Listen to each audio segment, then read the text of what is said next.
We're going to work out some thermochemistry practice problems. Thermochemistry is the study of the heat absorbed or released during chemical and physical changes.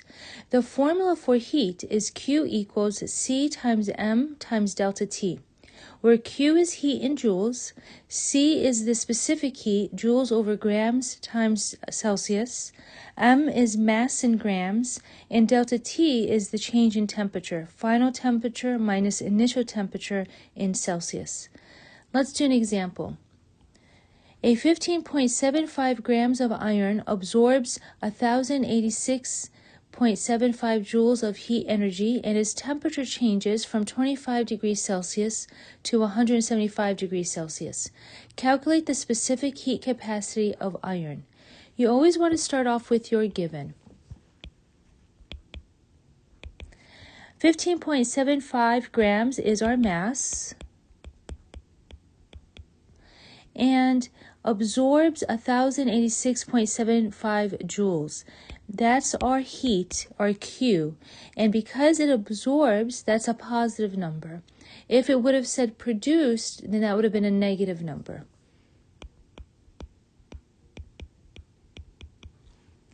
And its temperature changes from 25 degrees Celsius to 175 degrees Celsius.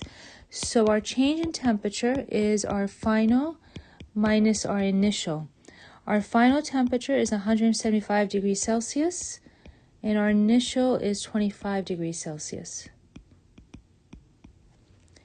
And we are asked to calculate the specific heat capacity of iron, which is C.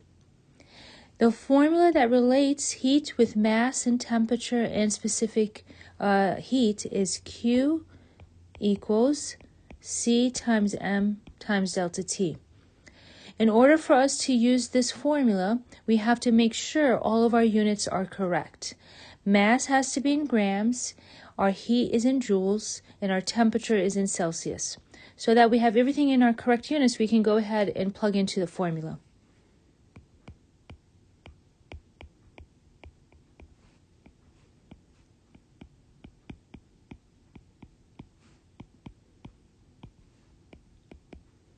So C is 0.46 joules over grams times Celsius. Let's do another example. A sample of iron having a mass of 93.3 grams at 65.58 degrees Celsius is placed in 75 grams of water, raising the temperature from 16.95 degrees Celsius to 22.24 degrees Celsius. Find the specific heat capacity for iron in this sample. There's a lot of information going on here, so we have to make sure that we organize our given. Now, we are talking about a piece of iron and then that iron getting placed in water. So let's have two columns for our given. A sample of iron has a mass of 93.3 grams. So let's call that M of M. The mass of metal is 93.3 grams. And it starts off at a temperature of 65.58 degrees Celsius. This sample is placed in 75 grams of water. So that's mass, but that is the mass of water. So M of W is 75 grams. So I want to make sure I keep two columns, one for the metal and one for the water. And it raises the temperature from 16.95 degrees Celsius to 22.24 degrees Celsius. So the initial temperature of the water is 16.95 degrees Celsius, and the final temperature of the water is 22.24 degrees Celsius.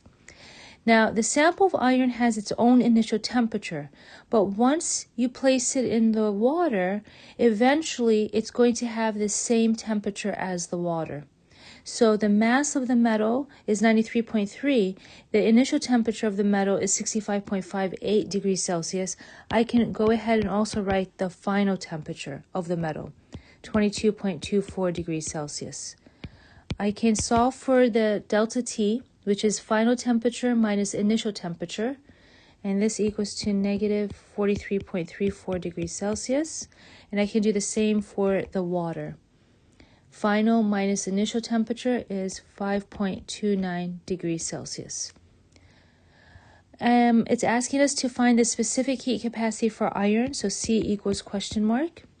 And we are given the C of the water. It's in our textbook.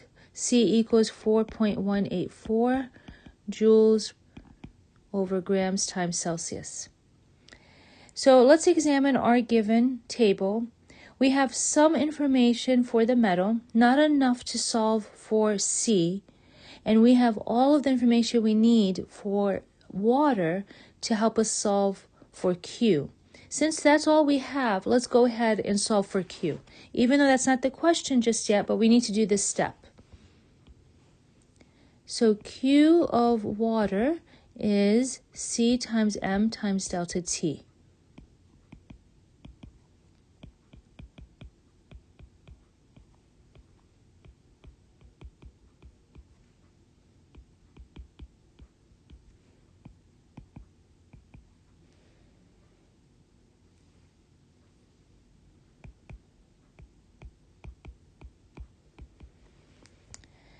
Okay, so we have our heat of water, QW.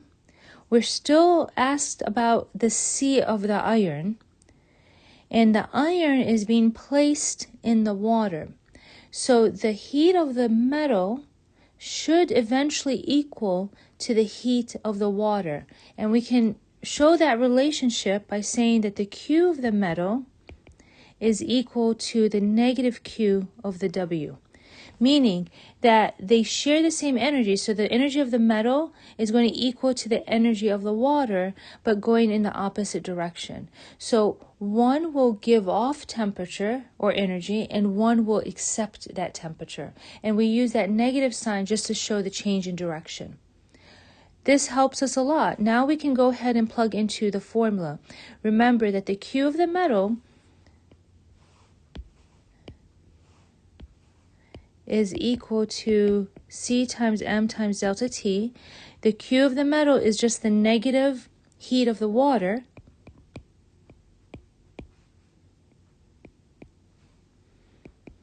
I don't know my C.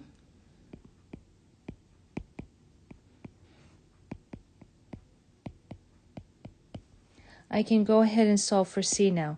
C has to be a positive number, and this works out for us. So C equals 0.411 joules over grams times Celsius. Let's do another example. If 7.5 grams of CH4 and 15 grams of O2 reacts in a combustion reaction, how much energy is produced? And we have a given chemical equation that's balanced. We also have the delta H that's associated with this. So let's go ahead and write down our given information. I have 7.5 grams of CH4 and 15 grams of oxygen. Okay, so we have two givens. We just need to convert our reactant to energy. But we have two reactants. Which one do we use to convert? When we're given two reactants, we always have to determine the limiting reactant.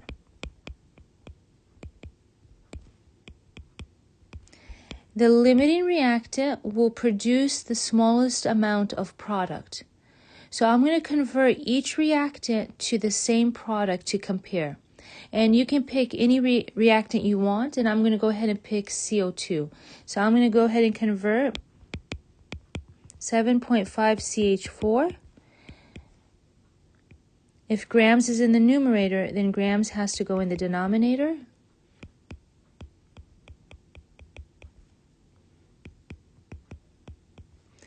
Moles of CH4 is in the numerator, so moles of CH4 in the denominator.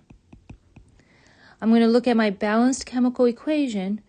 1 mole of CH4 for every 1 mole of CO2. I'm going to put that in my conversion.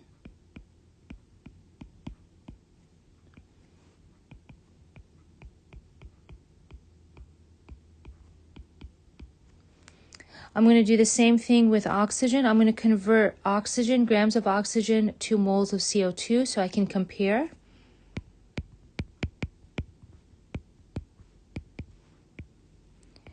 grams of oxygen in the numerator, so grams of oxygen in the denominator.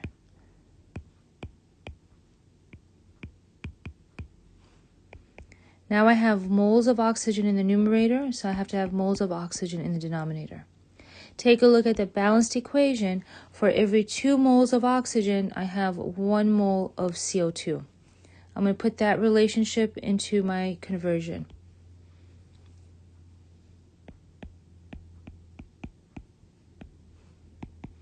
And this gives me 0.234 moles of CO2. I'm going to compare, and I see that 0.234 moles is smaller. So that means, therefore, my oxygen is my limiting reactant. So I'm going to have to convert my oxygen to energy. So we can do that. 15 grams of oxygen in the numerator, grams of oxygen in the denominator.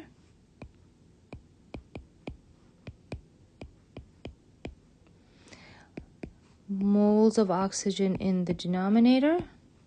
I'm going to take a look at my balanced equation. 2 moles of oxygen produces this much energy. So I'm going to put that relationship into my conversion. And I'm going to make sure I use my negative sign to show that energy is being produced. So grams of oxygen cancels out with grams of oxygen. Moles of oxygen cancels out with moles of oxygen. I'm left with kilojoules. Final answer is negative 83.7 kilojoules of energy being produced. Good luck and keep practicing.